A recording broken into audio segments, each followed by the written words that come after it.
What's up, guys? Welcome back. I'm back here at Gettle Chrysler Dodge Jeep Ram in Punta Gorda, Florida, checking out this brand new 2024 refreshed Jeep Gladiator.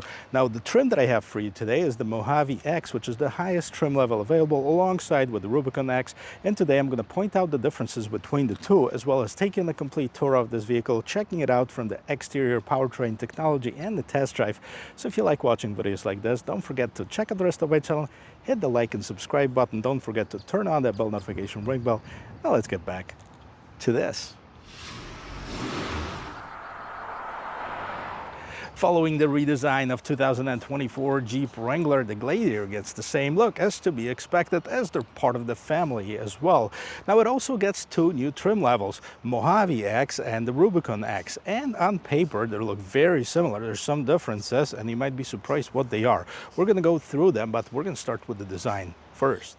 And right away you can see the brand new look of this vehicle. It has the brand new grille, the same thing as on the new Wrangler. It's a little bit smaller still, the big round lights. You have the front view camera, and as you can see on this grille itself, everything is open, even in between those vertical slots. That's to maintain the same level of cooling as you've seen on the previous one. On this particular one, we also have the high fender flares with the turn signals, LED lights, LED fog lamps, and the bumper is metal right here. The performance hood is part of the Mojavie trim. It's slightly different than what you see in the Rubicon. You have this air intake right here in the middle and the Mojavie decal on the side. And before we take a look at what's going on the side, let's take a peek underneath the hood.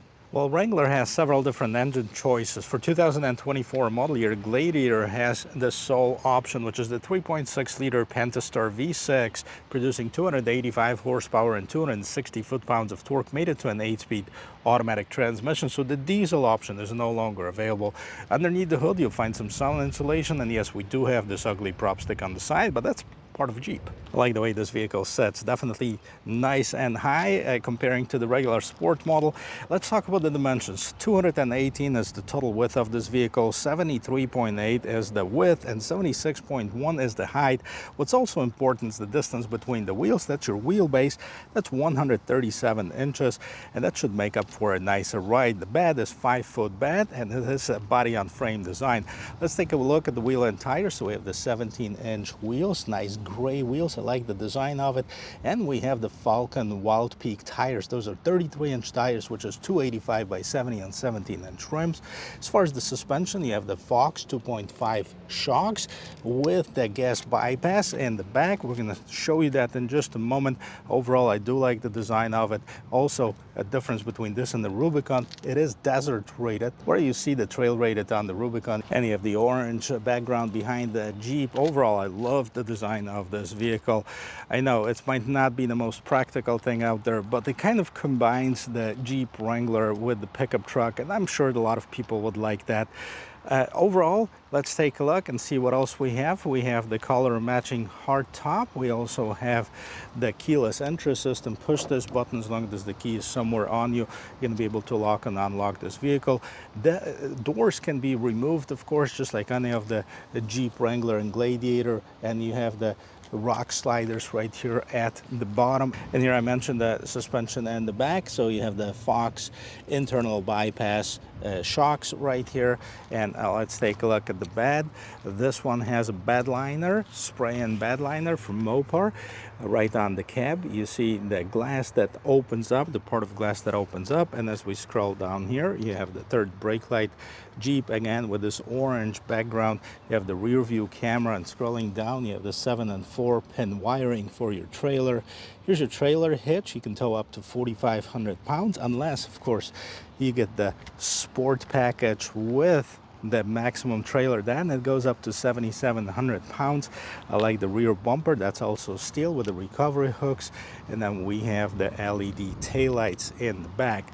Well, let's take a look, because the interior has also changed quite a bit.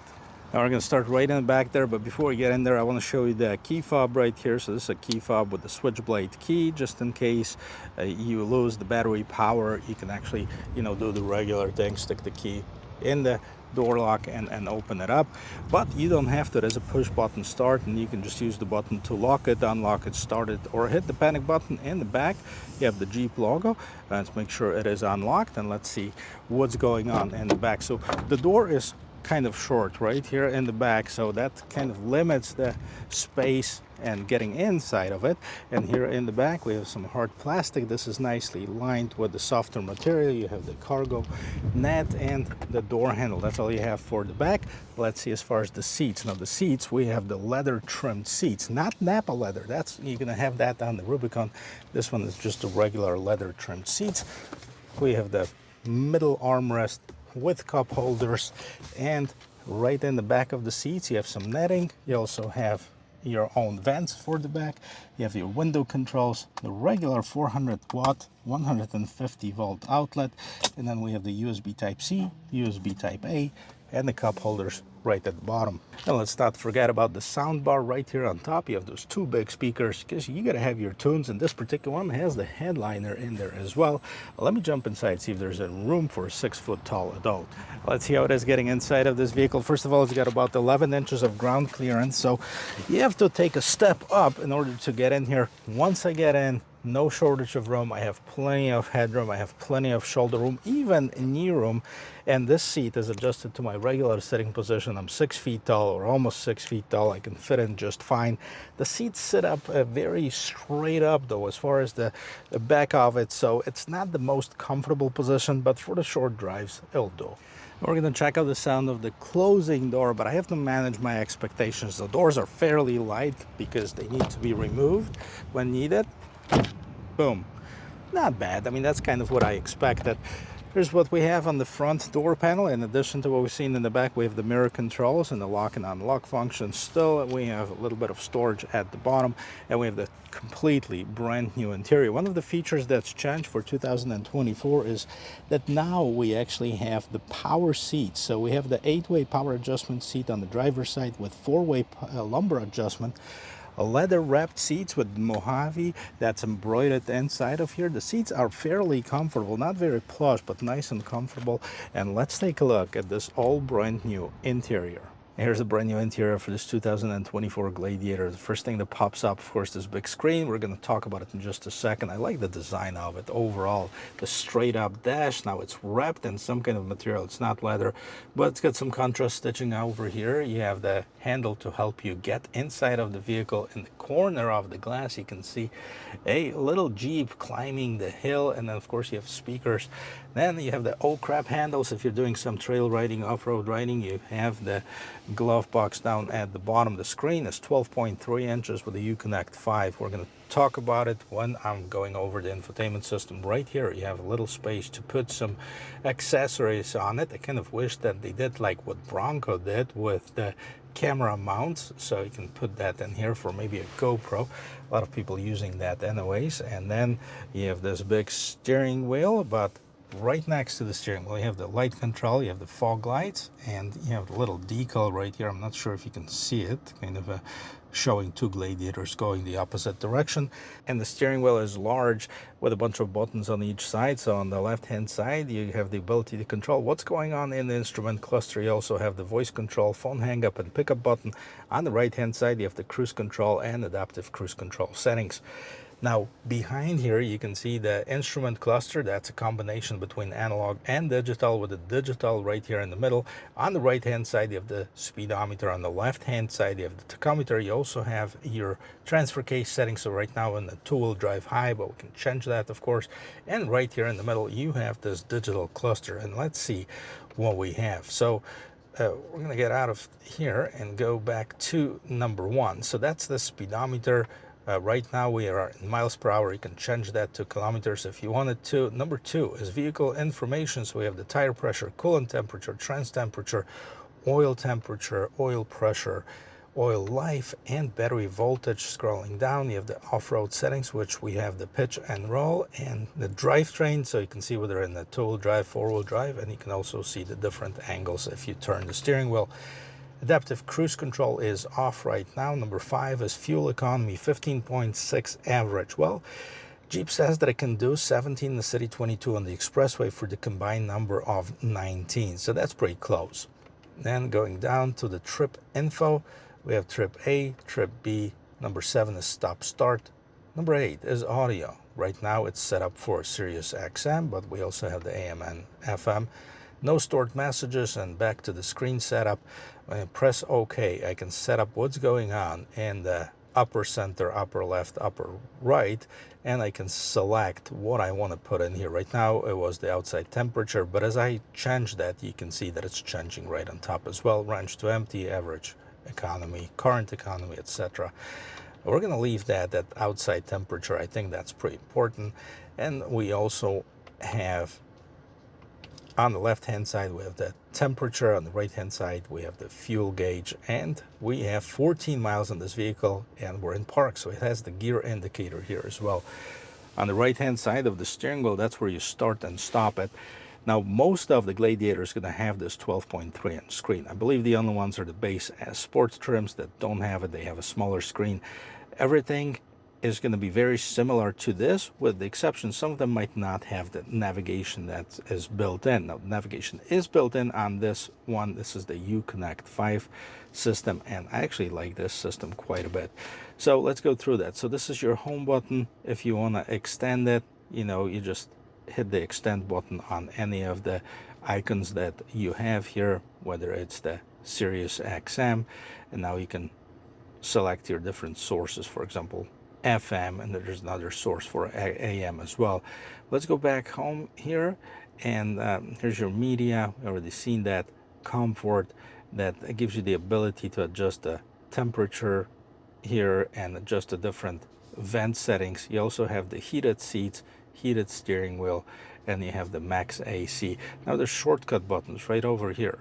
So if you want to ever get to the place from a different setting, you can hit the temperature, and it's going to allow you to adjust it here. Turn on your heated seats as well, in the heated steering wheel.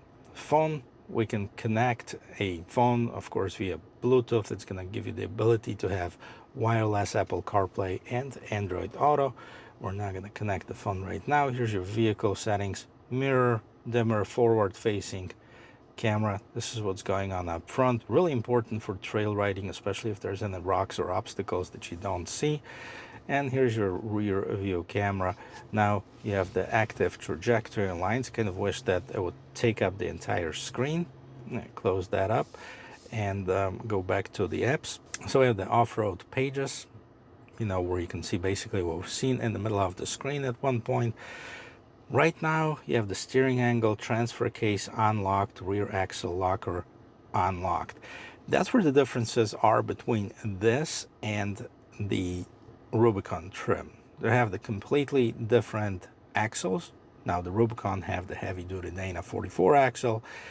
This one also has the Dana 44 axle, but it has the transfer case, and it's a rear axle rocker. I believe the Rubicon has the front axle locker as well. This is your longitude and latitude. Accessory gauges, this is pretty cool. Coolant temperature, oil pressure, trans temperature, battery voltage, pitch and roll, and then forward facing camera. This is for your off-road pages. That's important if you're taking your vehicle to do what it's supposed to do, right? As far as the Jeeps, they're trail rated, they're Baja rated. You have a set of vents underneath here and a nice and rugged knob. So this is your volume control, power button, browse, enter, scroll on the other side. You have the shortcuts for your climate control in case you want to adjust the temperature the traditional way. And then you can adjust your fan speed. You can set it to automatic. Now you have the mute button, turn off that engine start stop button, traction control, and you have the select speed shift. So we got to switch it to four-wheel drive. This is going to give you like that crawl mode for the trail riding. 12-volt outlet. You have the window controls. Here's your media center here. As far as the charging, you have the auxiliary USB type A, USB type C, and then down here at the bottom you can program 4 different auxiliary items like light barbs, maybe winch, something like this. This is where your axle locker is. This is for rear only. I think the I don't see the sway bar disconnects on it. I think on the Rubicon you'll have that as well. Here's your off-road plus button, gear shifter. This is your transfer case, two-wheel drive, high, low, part-time, automatic. So this one has the 4-high auto. And other than that, we have the cup holders and the parking brake. A little bit more storage inside of the console with the USB Type A. And you can also only open the top if you wanted to. Nothing too crazy as far as the mirror. We have the frameless mirror. We also have the Assist SOS HomeLink system, and of course the panels right here can be removed for that more airy feeling if you wanted to. That's what Jeeps are for. Guys, I'm excited to take this one for a spin, but before we do that, I'm going to mention some of the differences between this and the Rubicon. We're going to touch on the price and take it on the road. And before we take it for a spin, I promise you that we're going to go through the differences between the Mojave X and the Rubicon X, because they're priced identical down to the penny. They're same pricing. So as far as the axles, conventional differential front axle is standard on the Mojave X, and it's not available on the Rubicon X. Now we have the heavy duty Dana 44 wide front axle, standard on both the Rubicon X and the Mojave X. Same thing with the rear axle. We have the heavy duty Dana 44. Now we have the True Lock rear axle, standard on both of them, but True Lock front axle only standard on the Rubicon. So like I said before, the lockers is for rear only on the Mojave, and it is standard for both on the Rubicon. Now we also have the different transfer cases. We have the Command Track part-time four-wheel drive system or Select Track full-time four-wheel drive system that's available on the Mojave X. And we have a standard 4:1 ratio Rock Track part-time four-wheel drive system on the Rubicon X, and available 4:1 ratio Rock Track full-time four-wheel drive system that's available on the Rubicon X. So that's the biggest difference. You know, of course, we have the slightly different hood. We have the different decals on the side of it. We have the different wheels. But the biggest differences are those that I just mentioned, and that's basically going for your transfer cases, as well as the suspension. And as far as the suspension on the Mojave X, we have the Fox 2.5 Performance internal bypass shocks and the rear Fox Performance internal bypass shocks. On the Rubicon, we have the red Tenneco front shocks and red Tenneco rear shocks. So that's the differences as well. Everything else is pretty much identical. I guess it's because they're made to do different things. The Rubicon is more of a trail rated. This is more of a Baja desert rated vehicle. They're both very capable, and they're more capable off-road, I guess, than on the road. But let's take this for a quick spin. Oh, and before we do that, let's talk about pricing. So you have several different trim levels available on the Gladiator, starting with the Sport model, starting at $39,190, Sport S $41,990, Willys at $45,590, Mojave $56,880, Rubicon $56,930, and the Mojave X, which I'm sitting in right now, $63,590 and $63,590 for the Rubicon X as well. So different trim levels for different people. Now this might be a reason why they're not really selling very good, because when you go to a Jeep dealer, you see plenty of them, especially 2023 models. That's why Jeep came out with like 15% under MSRP. I'm not sure when you're watching it, but that's at least what it was about a week ago. So 15% under MSRP on 2023 models. I know dealers are going even deeper with that. Now, this is not the one that I'm sitting in right now. This is 2024, but I'm pretty sure you can find some deals on those as well. Let's take it for a spin. So the Gladiator, the Jeep Wranglers, I mean, they're meant to be off the beaten path, off-road, and they feel good. Like, this is not a typical off-road. This is merely a grassy parking lot, and it feels good.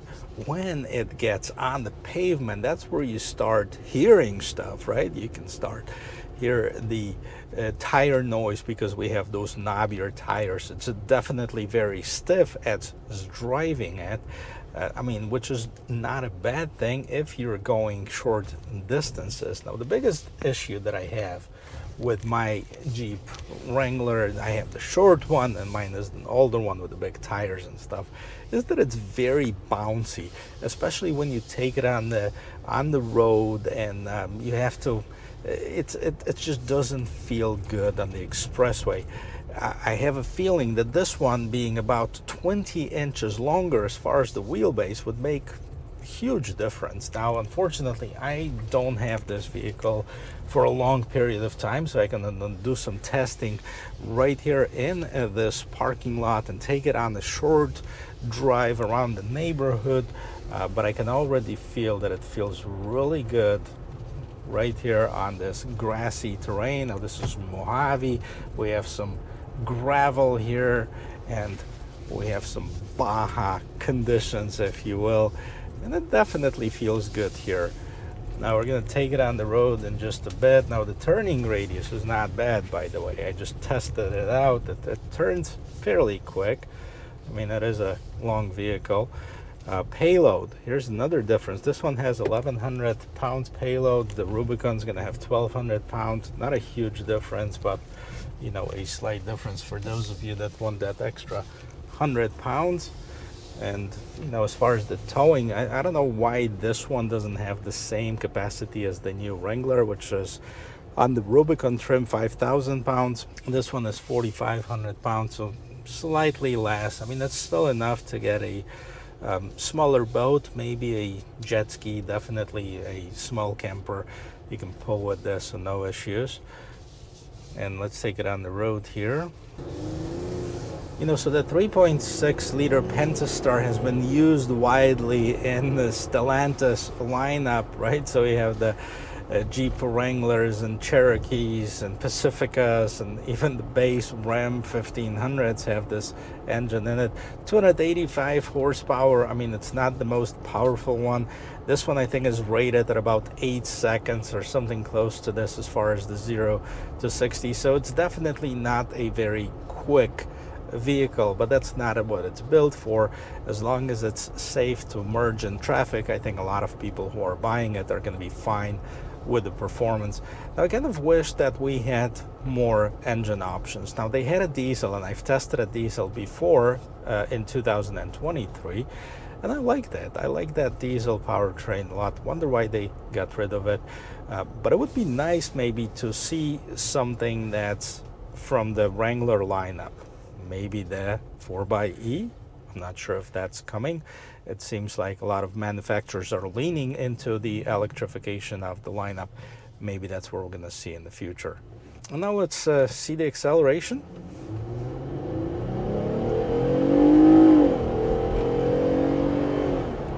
All right, we got it up to about 45. That's been a lot of noise, not much go. So definitely not the fastest thing out there. It's a good kind of all-around town vehicle. You get to Home Depot, you'll pick up some mulch, you pick up some soil for your gardening project. If you wanted to get the 4x8 sheets of drywall or plywood, you're gonna have to have the gate open, but you can do that. So the segment that it competes with, it's very interesting because there are a few cars, there are a few vehicles here that are extremes, right? For example, I'm going to give you the Honda Ridgeline, which technically competes in the same segment right here. It's the only unibody this size pickup truck in the lineup, right? So we have the best ride quality over there, the most room, and you know, probably the biggest capacity as far as a standard payload, right? We have I think it's 1,500 pounds on the Ridgeline. Then we have the newly released Tacoma, and the newly released Tacoma is only available in the 4-cylinder, either the hybrid or the non-hybrid version. I've tested the non-hybrid versions that seem fine, they seem capable. Not much payload, and it depends on what you like. I think they're just as capable as this off-road. They don't have, and at least they don't have the TRD Pro out yet, so it's going to be hard to say whether they have all the lockers as this one has, but probably as far as the competing in the segment, it's going to be very capable, just like the Gladiator is. Then of course we have the Frontier, and that's a refresh. I mean, we have the same frame and just a new body on it. Not my favorite truck. Then of course we have the domestic ones. We have the Ranger, and we have the Ranger Raptor, which is cool as hell. And then we have the Colorado, which is brand new, and then we have the Canyon, which is brand new, of course, and then we have the ZR2 versions and the AT4X versions of it, which are really nice. And that brings me to the price, which we already talked about, and this one seems to sit almost at the very top of the lineup at $65,000 for this particular one. If you added some options, I think this one's 68, almost $70,000. That is a lot of money, and it better have something that competitors don't have. And I know it's got the looks, it's the Jeep, it's capable, it's got the big screen, but so are the competitors. So the competitors have it. So what is it that make it unique? Well, if you like the Jeep Wrangler and if you want to put a utility bed on it, it's a great vehicle for you. Guys, let me know what you think about this. Let me know if you have one, maybe what you like about it, what you don't like, and maybe why you would or would not buy it. I welcome all the comments in the comment section below, and I try to respond to every single one of them. Thank you very much for watching. I hope this was helpful, and I hope you enjoyed this video and you learned one or two things. And if you did, don't forget to subscribe to the channel, give me a like, and turn on that bell notification ring bell. And I'll see you in my next video. Cheers.